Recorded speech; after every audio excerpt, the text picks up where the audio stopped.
Hi, welcome to the Chad Bozarth Show. Thanks for listening.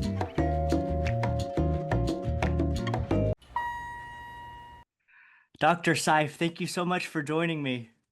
Hey, it is my pleasure always. You're a great guy and happy to be with you. Now, even if I wasn't happy to be with someone, I'd say I'm happy to be with you, but in this, I really am. That's what I, yeah, that reminds me. I was so happy when my babies were cute so that I didn't have to lie and tell everybody they were when they actually weren't. So I was relieved about that. You know, it's a great honor for me to talk to you because I feel kind of a pressure thinking about all of the students that have gone through Christ for the Nations, and I was privileged to be in your Old Testament and New Testament survey classes a little over 20 years ago. And so I count this a privilege. Um, the last time I tried to schedule this, you were headed to Cambridge. Well, I'm back now for now. What are you doing in Cambridge? Well, right now I'm on the tail end of a PhD there, so I've been a student. Wow. Well, how can you take me back? How does a runaway hippie that spent time in Haight-Ashbury in San Francisco become a college professor, police officer, scholar working on a PhD in Cambridge? Well, it's a reasonable question. I'm sometimes surprised that I got there, but I don't feel like I'm at the pinnacle, some great heroic figure. But I've always just kind of pressed forward in life. Um, First of all, I came to know Jesus, and that experience is very instrumental for me. And then it's just one thing led to another. You know, I got into college on probation because my grades were very, very bad in high school, and I just kept going. There was just something about it that just, I wanted to be learned, and so I've just always kept at it. So. Hmm. What I was listening to something that you did some time back, and you were talking about growing up, you'd never envisioned yourself being an academic or anything like that. Thought I had it in me. When I started at Bible college, Moody Bible Institute was not accredited at the time, and I just wanted to go into the ministry for a 3-year program. But then I got into ministry, and a course here, a course there, kept going and going, and got into university while I was in ministry, and at Southern Methodist University in Dallas, and kept going and going. And before you know it, I had a master's and a doctorate at Southern Methodist University. And then I uh, I have a secular vocation in addition to being having a religious vocation. And I was a director in a program, a dean slot actually at Dallas College, and I had time. And Cambridge had a part-time program. I applied and got in and went through it, and then I fell backwards into the PhD program. So here I am. How do you balance all of that? Because so often high achievers seem to focus on one thing, but you seem to have figured out how to balance multiple things and yet be successful in multiple things. Why do you think that is? Well, I was up at 3 o'clock this morning, and Hmm. it's here it's 12 o'clock my time, 9 hours. Usually that's an 8-hour workday. I've already completed it, and it's lunchtime. And I I don't know. I observed some years ago that I have this uncanny ability. I'm just in at my interior. I'm very driving. I'm very goal oriented, and I compartmentalize. Like I'm doing this now, and I'm all here with you. But when we get off, I'll be all there with other things, and it's just kind of how I get through the day. Wow. Is there do you have a particular schedule, or how do you get up every day at 3? What does that look like? Usually, I get up at about 4:30 or 5, and Hmm. my wife and I will do devotions. Um, we read 3 chapters in the Bible a day. We'll pick a book in the Old Testament, work through it a chapter a day, a book in the New Testament, work through it a chapter a day. And then we keep recycling through the book of Proverbs. And today's the Hmm. 15th, and tomorrow's the 16th. Yesterday was the 14th. We keep recycling it, and I do that. And And then, I might go to the gym and work out. But I always have plenty of things. I have, um, I'm involved in a number of things as a divinity professor still. I, have 200 and I don't know, 240 or so students this semester, and I got a number of things I have to do for them when we get off of this. I'm a pastor, and so I have things to do for the congregation. I and I'm a student. Uh, I took Barry to the airport this morning. My wife is on a mission trip to Israel. She has a nonprofit in Israel that takes her there a couple times a year, and Wow. she just landed at JFK Airport. And while she's gone for these 2 weeks, I'll hit it. There's a number of things I got to do for my dissertation, and Cambridge doesn't give away degrees. You have to be precise and make every word count, and in the dissertation, and it's all research and data and all that. And so my plan is to have a lot of that buttoned up by the time she gets back. So I try and use the time. There's a verse in scripture that says, "Make the most of the time, for the days are evil." And I had just observed that I have a good work ethic. I'm punchy, I'm feisty, I'm driving, maybe more so than most. Um, and that helps me. Another thing, probably fundamentally for me, is that everything I do comes from my core. A lot of Mm, guys, they have a job they don't really like, but they want to take care of their mm, family. So they work 40 hours a week, take some 10 hours to travel to and from work per week, and then they sleep and they spend the weekends to do something they enjoy because everything else they do, they don't. mm, And so if you have someone that's just stuck giving a perfunctory performance toward the work they do, you're not going to get that energy. But mm, if you're doing something that you love, that's an extension of you, well, then there's going to be more energy for it than it would otherwise be there. mm. That's good. That makes a lot of sense. Let me ask you, going back, you had done all of this study with regard to scripture and theology, and then you decided to become a police officer. Was that a gradual thing? Like you grew up dreaming about being a police officer, or what did I that didn't, look like? I didn't even see it coming, quite frankly. I was pastoring a church in the city and they were looking for a chaplain. And Mm, so, as a volunteer police chaplain, I did whatever little training I had to do. And then occasionally, I would do baby dedications, weddings, funerals, counseling of cops, and I'd go on ride-alongs every now and again. And I just remember sitting there in the squad car thinking, gee, I wonder what it'd take to get one of those uniforms. That looks like a lot of fun. And for me, I'm just that nutty. Once I get something in me, so I found out what it would take. And so I took a sabbatical from teaching. Colleges are used to professors taking a sabbatical to write a book, to go to the Holy Land.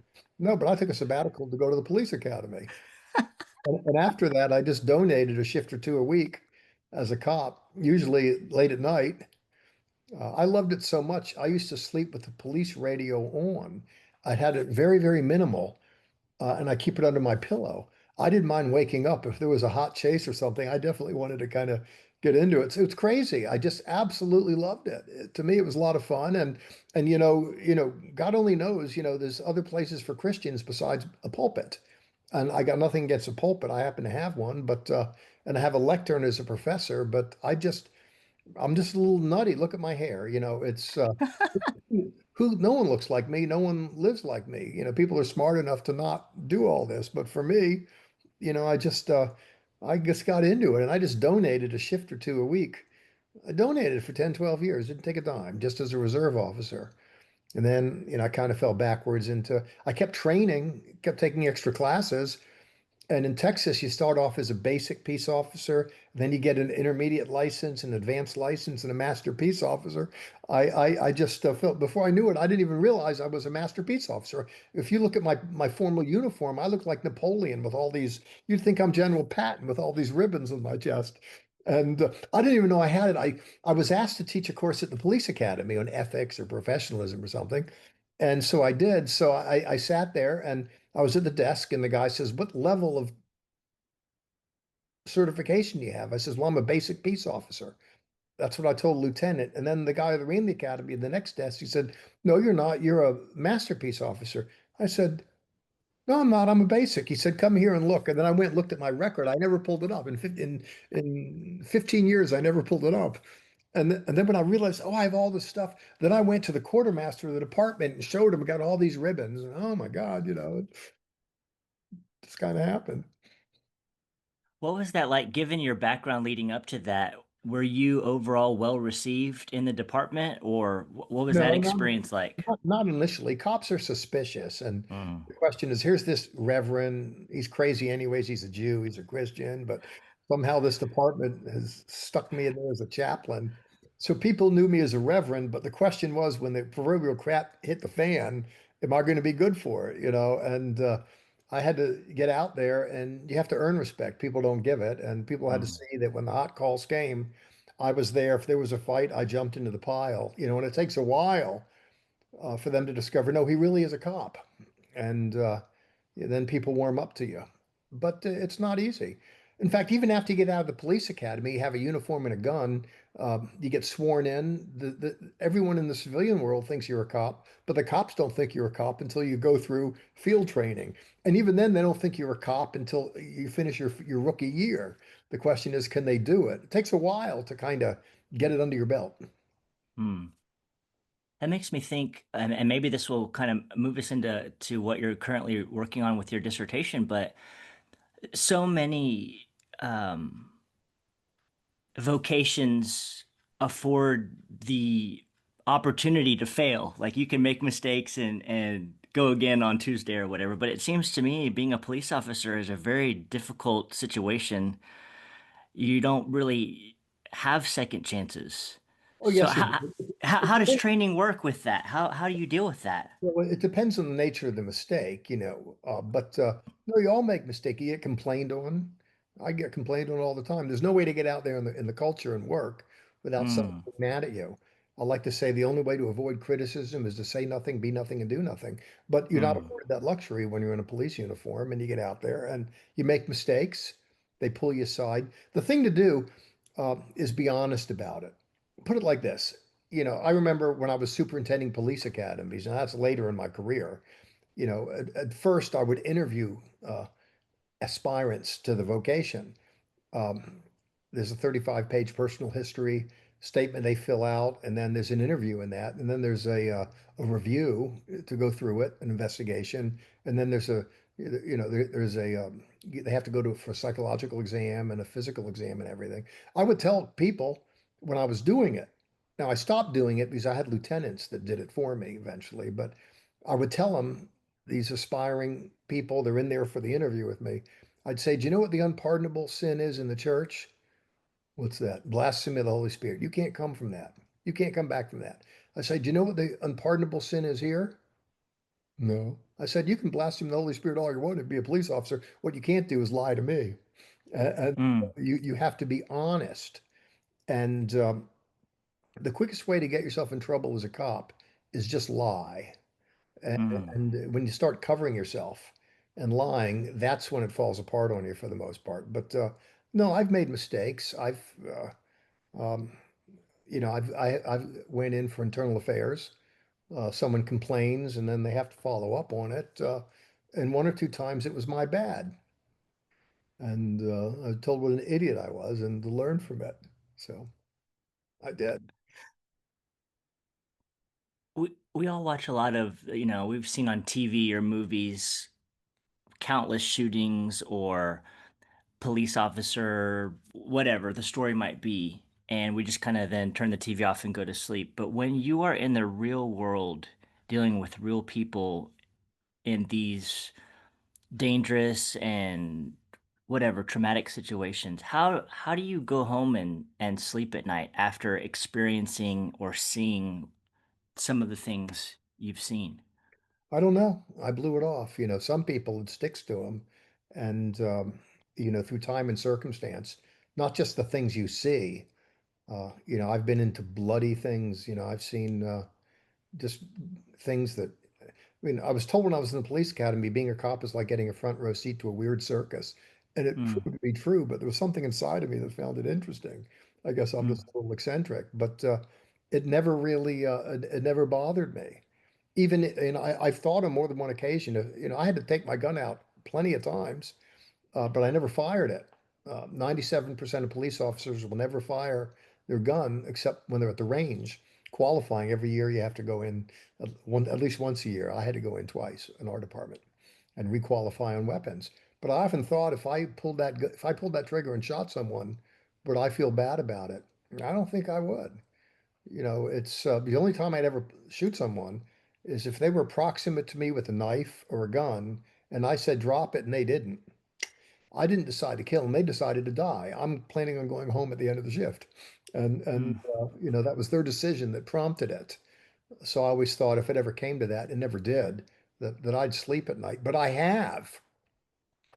Um, it's not uncommon, if a police officer is involved, if an officer involves shooting with there's a fatality, they go in for counseling. And I've been called in to speak to officers before, and they feel really bad. They kind of fall apart, they took a life or whatever. And that's very uncomfortable. You'd be surprised.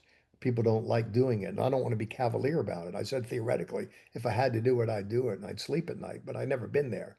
Never had to really live with those feelings. But for me, I never thought it was incongruous with Christian faith and virtue. It's a dangerous world out there, and I think Christian people can get into other things beside pulpits. And so for me, I was happy to live out uh, my Christian faith out there in the streets. And for me, um, I never, sometimes I got in trouble for being too gracious, and I mm, enjoy doing it. I don't mind taking the hit. Seif, what are you doing? Well, that's what I did. So mm. As you think back to those moments of ministry and being a police officer, um, you hear a lot about people in ministry or people in like the marketplace, and you have done both, not kind of, you have done both. Do you think one was more ministerial than another in a way, no, or just no, different, categorically speaking? it's just different categorically speaking for me. I uh, uh, I endeavor to be a Christian as a minister, and I endeavor to be a Christian as a police officer, and I make mistakes in both. I've misread people as a minister, and I've misread. Usually, if I got in trouble as a cop, it was with my mouth. Never beat anyone Mm, at the club, and got called mm. in for that. Times I was called in, Seif, what did you say? But nobody's perfect. Oh man. I'll give you Well, an example. I got a, yes, by the way, I always remember that. I'm sure many other students have. You were famous for Cop Story, and sometime, predictably, at some point in class, the students would start yelling out, Cop Story, Cop Story. yeah, they have to be, but never mind praying before class. They make a top story. Not only that, students do ride-alongs with me. I couldn't even be alone in a squad car anymore. And the college should have never let that happen. A 22-year-old girl wanted to do a ride along. I'd bring her back at 2 o'clock in the morning. I mean, in retrospect, I shouldn't have done it, but anyhow, I, You were about to say a story. Sorry, and I interrupted you. and I get a phone call from Lieutenant Sullivan. Hey, Seif. Yeah, what do you say, LT? Hey, do you remember taking a call at such and such a residence 2 weeks ago? Blah, blah. Oh, yeah. Well, now that you mentioned it, LT, I do remember that. He said, well, that lady called and complained to you. I said, she did. He said, yeah. He said that you told her it was the dumbest call you were ever on in your life, a complete waste of your time. Did you say that, Seif? Well, now that you mentioned it, Lieutenant, I did. Don't lie. And well, do you mind coming in and talking to me about it? Sure. So I go in. He says, okay, Seif, what happened? I says, well, I remember I was dispatched at such and such a date, such and such a time, and I went, knocked on the door. She invited me in, and we sat down at the dining room table. And she proceeded to tell me a story. What was the story, Seif? Well, there was the 7-year-old boy across the street who was playing with a ball, and from the public sidewalk to the private sidewalk up to her porch, there was lighting there, little lights that protruded out. And he broke one of those lights, broke one of those bulbs. And I said, okay. And she said, well, I want to file a police report. I says, you want me to file a report on a 7-year-old boy? uh, I said, "Do you really want me to do that?" And she said, "Yeah, well, when it happened a couple days ago, when I called the police, I told the lady, I says, well, do you ever think maybe I ought to just go talk to his parents across the street and get a replacement light bulb?" And she said, well, when I called a couple days ago, the first cop came out. He suggested I do that, but I've been thinking about it. What do you think, Seif? I said, I think this is the dumbest call I was ever on in my life and a complete waste of your time. But if you want, I'll take a report. So I took an incident report. That's what she wanted. It says, to serve the public, on the side of the squad car. So I wrote an incident report. Little Johnny across the street broke a bulb, and I filed it. But I'm not going to go. What do you want to do? Go arrest the street? Go arrest the kid across the street? His little kid on a bike. Pull out my gun. Okay, kid, step away from the bicycle. Hands up. And what do you want to do? Jack up a 7-year-old? It was stupid. And in fact, and so Lieutenant Sullivan said, he said, well, he says, well, I suppose, Seif, if she asks you what you think, you can tell her. And besides, I thought she was crazy too, and threw me out of his office. Oh man. But Yeah, and that to me, it's a little weird, Chad. Partly because I'm a theologian and a minister. You always have to be nice and everything. But as a cop, I wasn't shackled with that requirement all the time. No, I tended to be that way. But sometimes, I just kind of say what I think and get in trouble for it. well, I think that's great. So let me ask you that. In the context of ministry, have you ever experienced speaking your mind and getting in trouble for it? Oh, well, people leave churches all the time. They get mad at the rest. Yeah. You said this, you said that, and so um, I think I'm intimidating enough where they don't want to confront me. Well, he's a doctor, he's this. They just leave, But I think most of the time, the problems I have are more imagined than real. Hmm. Um, um, I always thought, quite frankly, that being a pastor was much more stressful than being a police officer. Hmm. Wow. Quite frankly, it's um, I never had to work to keep a good attitude as a police officer, but I've had to work at that as a pastor. Hmm.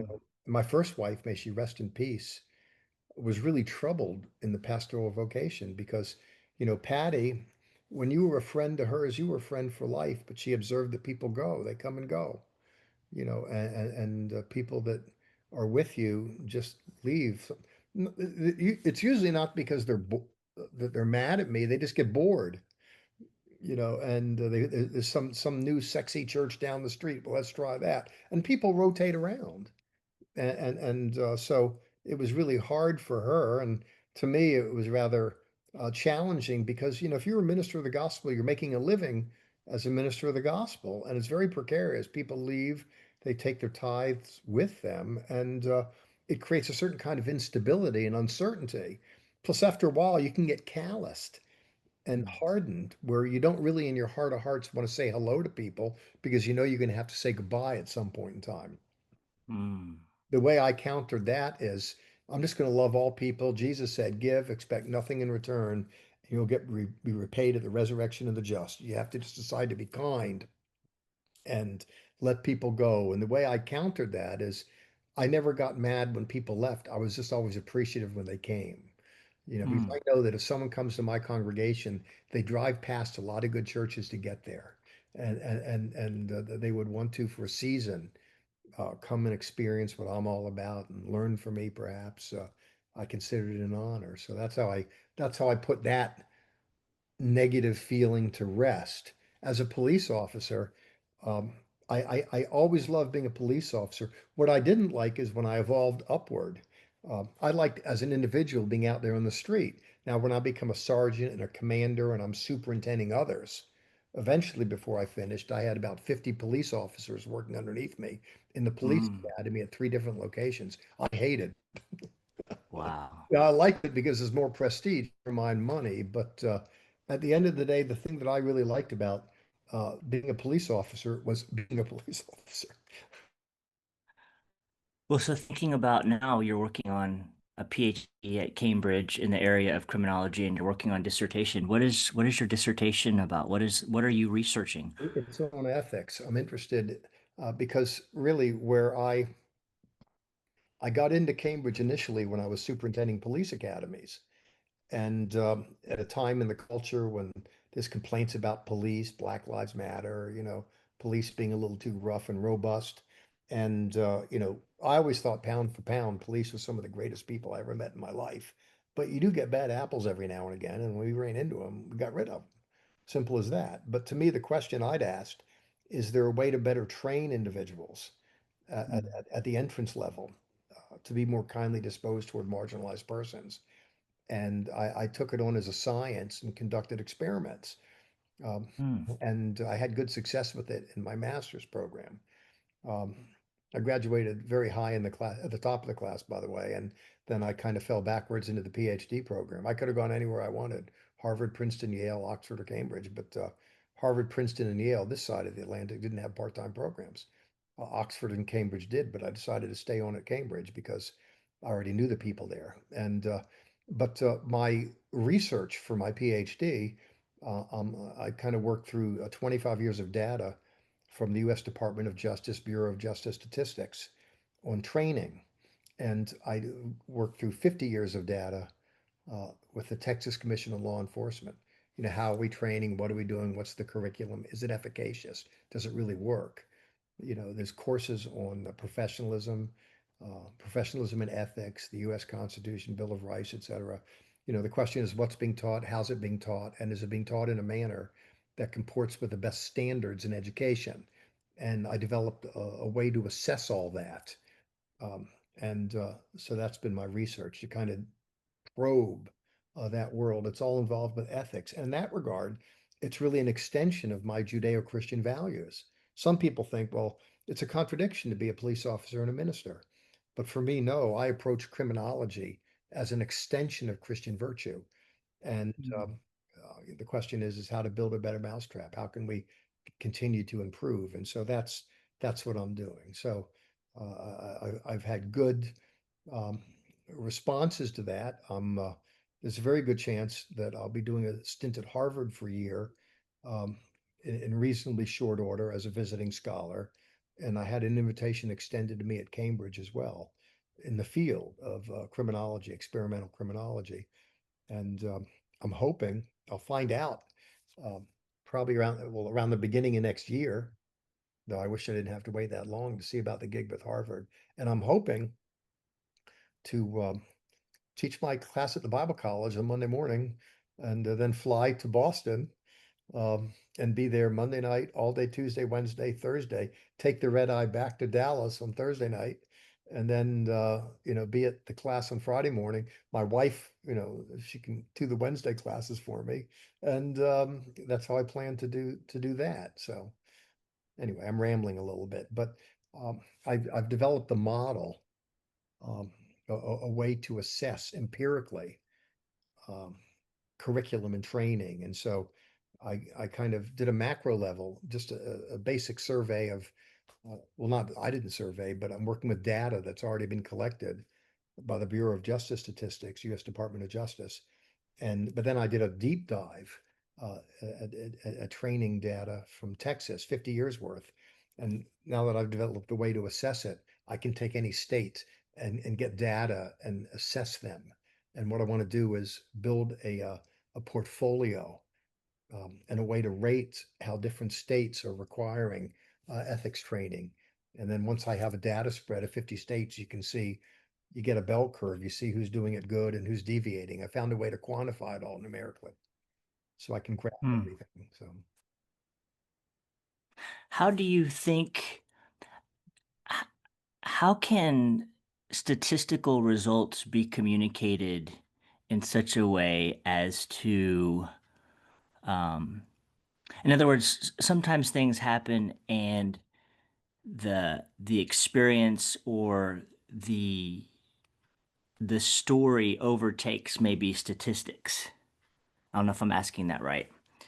In other words, you can statistically have results that show training is happening and is addressing certain issues, but then something happens and it seems to contradict those statistical results. No, nothing will contradict the Not statistical nothing right, but because the data is reality. right. And it's like if you want to be an Old Testament professor, you need to know Hebrew. If you're going to be a New Testament professor, you need to know Greek. If you're going to do social science studies at Cambridge, you got to know statistics. Now, that's the data. But all of the data addresses is what's happening in the academy. But that's not the final word on the subject. The question is, who are you bringing into the academy? How are you vetting those Mm, people? And then how are you training them afterwards when they go through field training? And then what's the mm, culture in the department? You can very well have bad training afterwards. And there is what's called a ubiquitous decay curve. It's like people can graduate Bible college, are so excited for Jesus, and it's gone in 6 months. mm, You can have the right kind of training, um, but that doesn't guarantee performance. All it mm, does is you have to be able to look at yourself in the mirror and saying, we're doing the best we know to do. And that's mm, all you can do. In terms of individual performances, oh, there will be deviations from it, but mm, I'm not responsible for it. I'm not that naive. mm, So, and it's another thing with data. Once you have data, you don't want to overstate the value of it. All that I'm doing is looking at curriculum. mm, And there's other factors. Who's the teacher? And what's the mm. culture in the academy? And the first thing they'll tell you when you get out of the police academy, once you get in force, they'll say, forget everything you learned in the academy. Now we'll tell you what it's really all about. And there are a number of things that can undermine it. But the point is still, it's like you ask a girl out on a date and you never get a second chance to make a first impression. And it Mm, is true generally, people come to a Bible college enthusiastic and idealistic. People come to police academies, they want to protect and serve. And there's a sense in which the clay is moist and it's moldable. And mm, all you can do is try and inculcate the right kind of values there and then. That's not a guarantee, uh, mm, because other things can undermine that later on. But it's something. If you look at science, once every generation, someone comes along like Einstein, E equal mc square, it changes everything. But never mind that. Most scholarship is just granular. It's a little thing here and there. It just moves things forward a little bit. And what I'm hoping to do is just contribute a little bit. That's it. It's not everything, mm, but it's a thing. But what happens is that once you get the PhD, then you're part of this circle. You write the textbooks that people are going to read that study criminal justice and all the rest. And a lot of people, you know, study criminal justice to get a bachelor's degree and a master's degree and their PhDs. They got to read textbooks. And I mean, there's a way that you can present information to people that are looking. It doesn't mean they're going to live it. It's like you can go to a counselor. What's the success rate, for people that go to see a psychologist? Or let's say a Christian's having problems in their marriage. They go to a licensed therapist who's a Christian minister. They got a PhD in the field, and they have a strong biblical constitution. That's the counselor. What's the success rate for that counselor with the people they counsel? Do you know? I don't know. 15% if they're good. That means 85% of them, it's like water that rolls off a duck's back. But that counselor isn't responsible for that. Mm, For the moment, just to offer something. And the truth of the matter is, most people will walk away from it. mm, It's like that with all people that illuminate, by the way. When you try and teach, not only do people disregard you, they turn and attack you. And mm, it happens. Look at the prophets in the Bible. You'd be surprised how many got killed. mm. So, it's you offer something, but I'm not so foolish as to think I'm going to change the world, but I'm just doing the best that I can with it. Let me ask you this as we wrap up. This question is kind of from left field, but thinking about ethics with policing, as I keep seeing so much development with regard to AI and robotics. What are your thoughts on the future? I mean, it's hard to predict the future, obviously, impossible, but what are your thoughts on what effect things like your research will have on the hardwired ethics in AI put into robotic police officers in the future, something like that. Well, that technology happily is working its way into law enforcement. And it's less of an issue for the patrol officer on the street as much as it is for people that have command. You look at the Dallas Police Department, there's over 3,000 officers, and people have command over all that, plus millions and millions of dollars of budget, and people acquire hardware. And people are using robots right now and drones. It's not at all uncommon. SWAT team before um, they go in, they'll have a drone in the air to survey and see what's happening around it. And drones are already up in the air, and there's robots. And what happened was it was misused ethically, and then the people that misused it, they get in trouble. I'll give you an example. Some years ago, in Dallas, there was a Black Lives Matter parade, and the police were there protecting the protesters that were protesting against the police. And there was a guy who had a rifle, who killed was about half a dozen officers, and the police chased him into a building, and so he was in the building somewhere. So they brought in a robot, to kind of go into the room where he was with a phone to communicate. And he wasn't cooperating, so they pushed a button. They didn't know. The guy didn't know there was a bomb in the robot. Just blew him up. And Mm, I thought, well, that saved a lot of taxpayer dollars. I mean, police, were not happy about that. But the legislator came along after that and said, well, you really can't do that. mm, Well, so there's an example of using technology, and though I understand all the sentiment, to blow the guy up, and I would have wanted to blow him up too. That doesn't sound very Christian, but cops don't like when people kill cops, and mm, maliciously shooting him from a rooftop. Um, so I can understand all those feelings to want to get him, dirtbag, get him off the street. But it's not the police officer's job to decide guilt or innocence, never mind judgment. People ask me, how long was a cop? 24 years. How many guilty people did I take to jail? None. Why is that? Because I don't decide whether they're guilty or innocent. I just decide whether there's probable cause to believe that something was amiss and they're responsible for it. They go to court and someone else makes the decision about guilt or innocence. And then if they decide guilt, they decide what the penalty is going to be. It's not the police officer's job to push the button and decide they're guilty and this is the penalty. Even though they were guilty, it's still not the cop's job to decide what the penalty is, like blowing the guy up. So, sometimes you do have innovation and you have to catch up and then put ethical framework around it. Um, so there's an example. mm. Dr. Seif, thank you so much for spending time with me, sharing your insight into all of these matters. Oh, well, listen, great. I'm always glad to spend some time with you. I hope I don't turn off your viewers. They'll say, well, No. God's got a weird one here, but yeah, so I tell you, No, I really appreciate your candor and your wisdom. So thank you so much. welcome, blessings. Bye.